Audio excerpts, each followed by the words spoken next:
Então, gravando. Bom dia a todos vocês e aos que chegaram depois. Até aqui temos Jennifer, Douglas, Joaquim, Cláudia e Valquíria. Valquíria eu não estou identificando. Quem é Valquíria? Ela nem ativou o negócio para escutar o senhor ainda. Ative aí, filhinho, para escutar. E ative também a sua câmerazinha para nós lhe ver, Douglinhas. Só se for para espantar o povo. Nada, rapaz. Vamos O lá. povo tá com a própria feiura, a sua não vai fazer diferença, Douglas. Douglas. Página 5. E aí, no primeiro quesito marcaram que questão?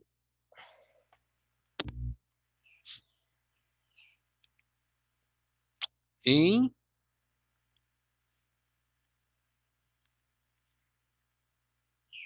No primeiro quesito da página 5, marcaram que questão? Cadê vocês?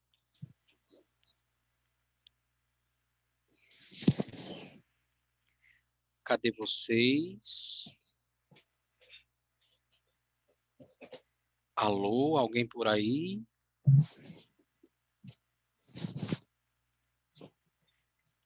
Tá chegando aqui a Ciola, eu acho que a Ciola vai dar essa resposta, né? C. C. 1 e 2 estão corretas. No caso, a terceira não estaria, não é isso? Vamos ver lá a terceira questão. Bom dia. A respeito da ocupação e da exploração do território aqui da colônia, após a chegada dos portugueses, a respeito dessa ocupação. A terceira afirmativa diz que os indígenas promoviam trocas com portugueses e franceses, pois para eles não havia diferença entre os povos europeus. Está correta, né? A gente dizia na aula passada que para o indígena não fazia diferença que bandeira estivesse tremulando lá no mastro do navio. Eles nem conheciam essa divisão política da Europa, né? Eles só viam um povo diferente chegar e eles não sabiam se eram franceses, se eram portugueses, se eram espanhóis, não. Sabiam que vinham de outro lado do oceano e não faziam, na cabeça do indígena não tinha essa diferenciação de que reino aquele explorador vinha, independente do reino ou da bandeira que estivesse tremulando do navio, era um explorador das terras dos nativos. Então, está correta 3. Mas a letra C diz que o primeiro também está correto. Vamos ver o primeiro aí. Primeira afirmativa da primeira questão. A extensa faixa de litoral voltada para o Oceano Atlântico foi explorada apenas por portugueses? Não, porque a gente vê que o tema desse capítulo é o quê? A ocupação, como é mesmo o tema do capítulo 13? Chegada dos franceses e holandeses. Pronto, ela já desmente a primeira afirmativa, né, de que foi apenas português. Embora eles não tenham ficado, né, não tenham permanecido, mas ainda que por um breve tempo, mas exploraram sim o nosso litoral. Então a primeira está incorreta, a 2 e a 3 estão corretas, de modo que no primeiro deveríamos marcar que alternativa, Douglas Gado? Não. Isso, muito bem, Douglas. A letra E. Apenas a 2 e a 3 estão corretas, letra E. E a segunda questão, marcaram que alternativa?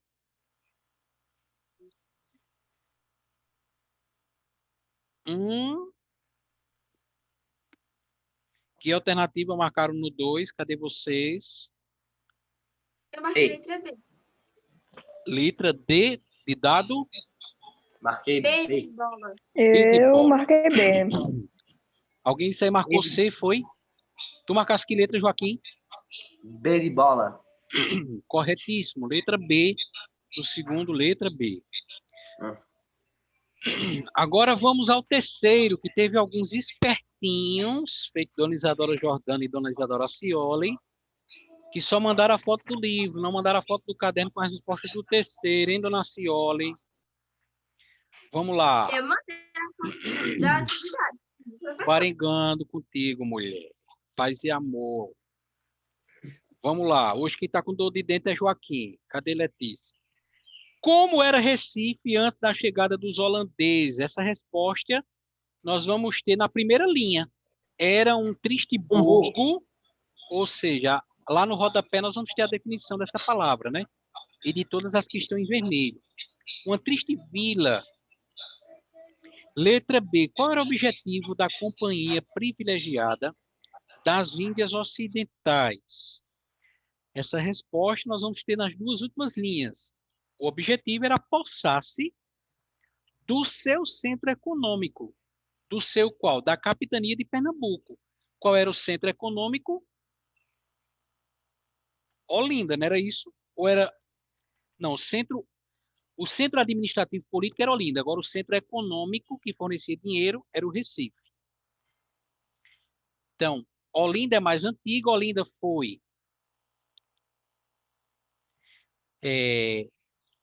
Olinda era mais antiga, Olinda era a capital da capitania de Pernambuco, onde se administrava toda a capitania, mas depois Recife foi desenvolvendo, ultrapassou e, digamos assim, furtou, para não dizer roubar, que é muito feio, né? Roubão, furtou o título de capital de Olinda. São cenas dos próximos capítulos, a guerra, não sei se a gente já mencionou, a guerra dos mascates entre olindenses e recifenses. Letra C. O que levou os holandeses a promover ataque à capitania de Pernambuco após terem atacado a Bahia? Seria quase aqui a mesma resposta da letra B. Eles queriam se apoderar. Como foram expulsos da Bahia, colocaram os olhos de ambição e de cobiça em outro importante centro administrativo e financeiro econômico, que era Recife, né? Então, as respostas da B e da C, elas, de certa maneira, confundem-se. Podem ser ampliadas, mas é a mesma ideia da letra B. Ok, gente? Algum comentário até aqui? Acredito que não. O silêncio de vocês me confirmam isso. Então, podemos dar continuidade de onde nós paramos, que foi lá no livro didático, a página...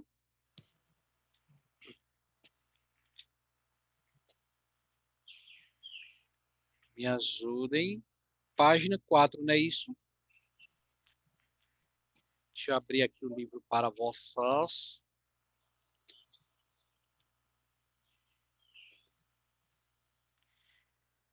Página 4. Esse positivo trava tudo aqui. Já abriu. Agora, cadê aqui? Deixa eu projetar para vocês. Pronto.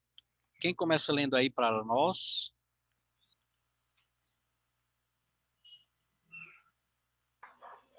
Mais A partir, alto. Isso. a partir de 1531 chegaram à colônia novas famílias lusitanas. O que é isso? Tem uma vírgula aí. O que é isso, Joaquim?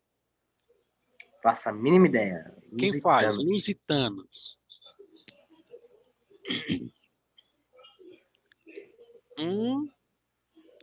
É um adjetivo pátrio para se referir aos portugueses. Lusitânio são os povos portugueses. Lusitanos. Então, novas famílias lusitanas, ou seja, novas famílias de Portugal. Você pode até de caneta colocar aqui em cima da palavra lusitano. Botar assim, ó. De Portugal. Para saber que toda vez que eu ver esse adjetivo, lusitânio, lusitâneos, Lusitânia, sempre se referindo a Portugal. Pode continuar, Joaquim. Desculpa aí a intromissão. Que formaram povos e vilas. No entanto, o nosso vasto litoral, apesar dos esforços portugueses, ainda continuava com poucos pontos de colonização e vulnerável em diversas áreas. Em contrapartida, o reino português não tinha uma população em número significativo para povoar extensão territorial da colônia. Olha aí, valeu, Joaquim. Podemos acompanhar a leitura do nosso colega Joaquim, brilhante Joaquim, excelso Joaquim, grande Joaquim, menino de ouro, que tinha um problema aí, Ana Lu e os demais. Trazer portugueses em número, em quantidade significativa, em boa quantidade, para povoar. A galera não queria sair de Portugal e se aventurar aqui, vir brigar com o índio, deixar toda a sua família estabilizada, seu emprego, tudo lá, casa, e vir para cá. Não sei se vocês iam querer. Os portugueses chegaram à região do atual Rio de Janeiro em 1502. Como pensaram se tratar de uma embocadura de um rio, conforme mostra aí a imagem, eles pensavam que era a finalização de um rio, batizaram o local de São Sebastião do Rio de Janeiro. É porque tem uma religiosidade nesse nome. É um santo comemorado no mês de janeiro. Eles chegaram em janeiro, então Sebastião, janeiro. É claro que depois o Sebastião saiu do nome, mas ainda hoje é o padroeiro do estado do Rio de Janeiro e ficou só Rio de Janeiro, porque chegaram em janeiro e acreditavam se tratar de uma parte de um rio.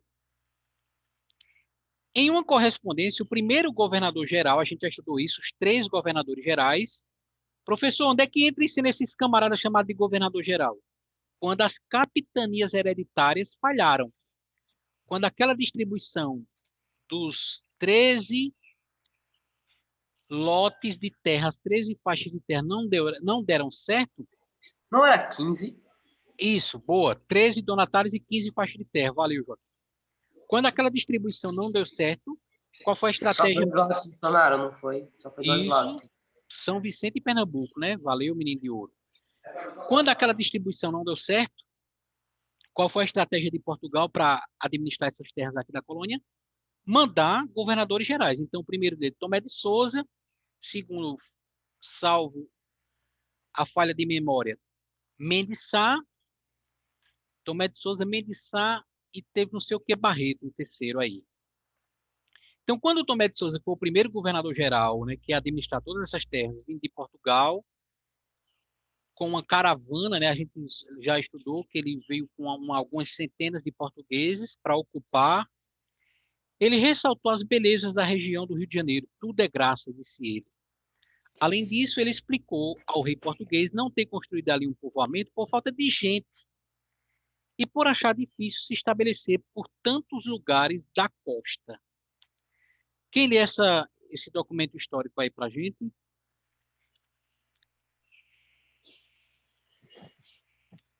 Esse documento da janelinha rosa. Eu leio. Vai. O Rio de Janeiro está em 23 graus debaixo do Trópico de Capricórnio e impropriamente se chama rio, porque antes é um braço do mar que ali entra por uma boca estreita que pode facilmente defender de uma parte a outra com a artilharia, mas dentro faz uma enseada, que tem perto de 40 ilhas, das quais as maiores se povoam e as menores servem de ornar o sítio ou de portos onde se abriguem os navios. Essa comodidade e outras muitas desse rio e a baía, juntas com a fertilidade da terra, e faziam digna de ser povoada. Isso. Então, a ilustração que tem logo acima, ele tenta ilustrar em um mapa todas essas informações, né, uma embocadura, o início das águas, as ilhas ao redor, as terras ao redor, que oferecem uma porção de defesa. Ele procura desenhar aí, né, na ilustração acima essas informações contidas nesse relato escrito pelo presidente de Salvador, Antônio, a gente pode acompanhar.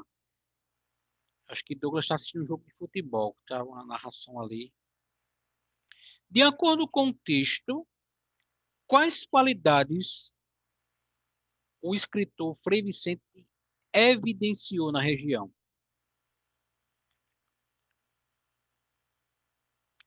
Está na terceira linha a resposta. Quais são as qualidades que ele evidenciou ali na região?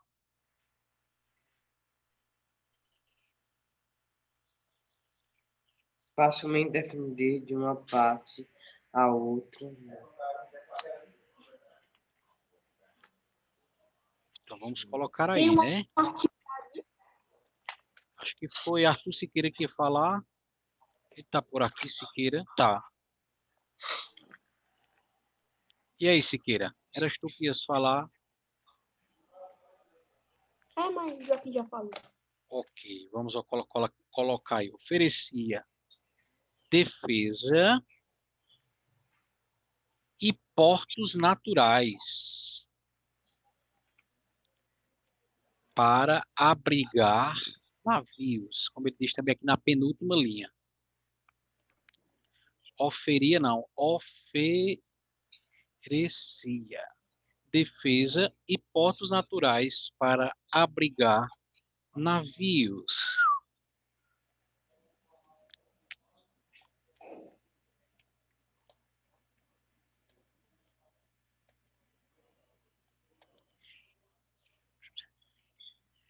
Ana Luísa, tu já fosse no sítio Barriguda? Não sei. Se eu fui, eu não lembro. Na Macambira? Nunca fosse no sítio Macambira. Tu não é do sítio Macambira, não? Não, eu sou do sítio Pau Ferro. Sei. Como é que pode? Ou é pau, ou é madeira, ou é ferro. Como é que pode uma madeira ser de ferro? Meio contraditório, não. É só pegar uma madeira e cobrir com ferro, pronto. Pronto, já estão É uma madeira. filosofando. Vamos dar Tinha- continuidade aí, né? Que já estão filosofando aí, mudando a matéria a composição das matérias. Franceses no Brasil colônia. Quem lê pra gente?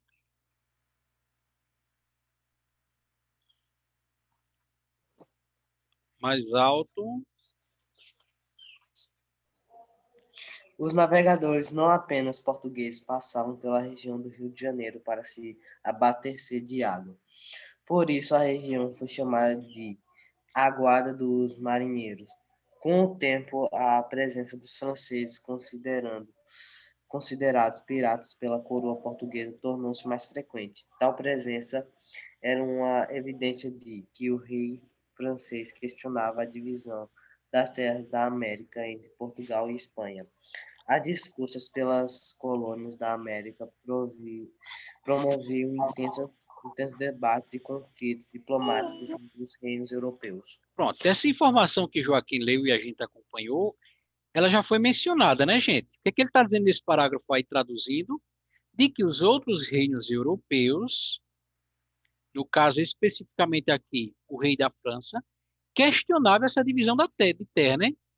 Com que direito a igreja dividiu esse imenso continente, que eles nem sabiam ainda dessa imensidão, com que direito a igreja, no caso o Papa da época, representante da igreja, dividiu somente para Portugal e Espanha? Ô, gente, e os outros reinos da Europa não vão ficar com nada, não, é?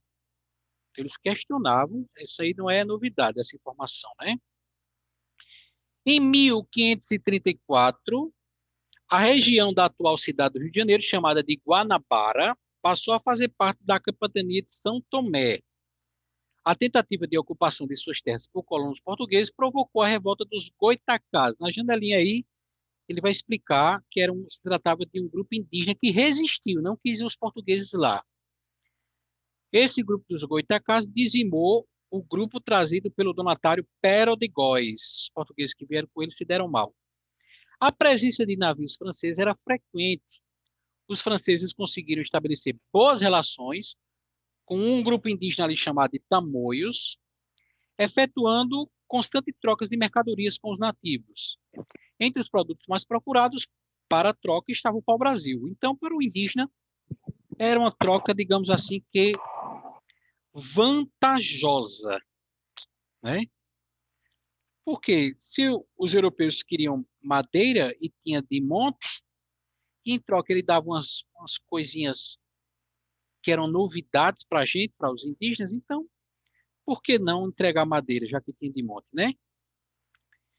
Nós vamos encerrar por aqui, porque já está perto das 9h30 e eu tenho aula agora com o 8º ano para casa.